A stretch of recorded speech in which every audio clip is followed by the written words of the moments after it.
Praise the Lord. பெண்கள் எவ்வாறு இயேசுவுக்கு ஊழியம் செய்தார்கள் என்பதை பார்க்கலாம். முதல் நூற்றாண்டு யூத சமுதாயத்தில் பெண்கள் பெரும்பாலும் கட்டுப்பாடுகளை எதிர்கொண்டார்கள். குறிப்பாக அவர்கள் மத பங்கேற்பில் மட்டுப்படுத்தப்பட்டவர்களாகவும் முறையான இறையியல் கல்வியிலிருந்து விலக்கப்பட்டவர்களாக இருந்தார்கள். பெண்கள் சமூகம் மற்றும் சட்ட அந்தஸ்து ஆண்களை விட குறைவாக இருந்தது.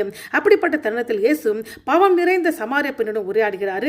தன்னை மெசியா என்று அவருடன் வெளிப்படுத்துகிறார். அந்த பெண் ஒரு சாட்சியாக மாறி கிறிஸ்துவை விசுவாசிக்க தமது கிராமத்தை வழிநடத்துகிறாங்க.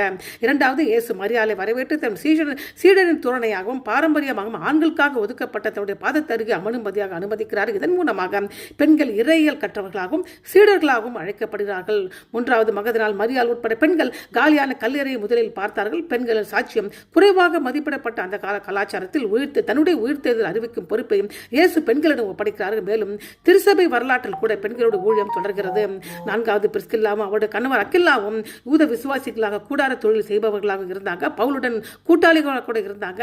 சுவிசேஷத்தை இன்னும் திருத்தமாக விளக்கமாகவும் பேச்சாற்றலாக மிக்கவராக போதகனான அப்போலோவை அவர்கள் திருத்துகிறார்கள். தப்பான உபதேசத்திலும் திருத்துகிறார்கள். ஆண்களுக்கு இணையாக நல்ல கோட்பாடுகளை போதிக்கும் பெண்கள் சபைகளை கட்டி எழுப்புவதற்கு பிரிஸ்கில்லா ஒரு முன்மாதிரியாக இருக்கிறாங்க. ஐந்தாவது, கெங்கிரியாவில் உள்ள தேவாலயத்தில் உதவியாளராக டீக்கனாக பெபையால் இருக்கிறாங்க. ரோமர்களுக்கு பவுல் எழுதிய கடிதத்தை அவள் எடுத்து சென்றிருக்கலாம் என்று கருதப்படுகிறது. ஆகவே நம்பிக்கை மற்றும் பொறுப்புள்ள நிலையில் பெண்கள் அங்கீகரிக்கப்பட்டார்கள் என்று பெபையால் விளக்குகிறாங்க. ஆறாவது, லிதியால் துணி வியாபாரம் செய்த ஒரு பெரிய பணக்கார தொழிலதிபர்.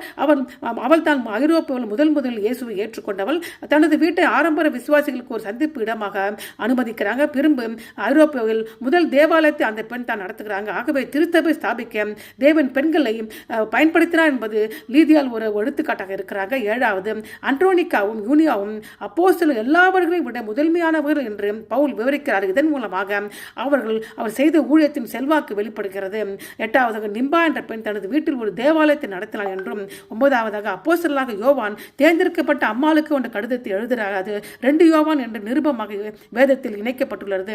அந்த பெண் எபேசு நகரில் ஒரு தேவாலயத்தின் தலைவராக இருந்திருக்கலாம் என்று கருதப்படுகிறது. அது திருச்சபையில் பெண்கள் நல்ல கோட்பாடுகளை போதித்தார்கள். தேவாலய கூட்டங்கள் நடத்தினர். ஊழியத்துக்கு நிதி ரீதியாக ஆதரித்தார்கள். தைரியமாக நற்செய்தியை அறிவித்தார்கள்.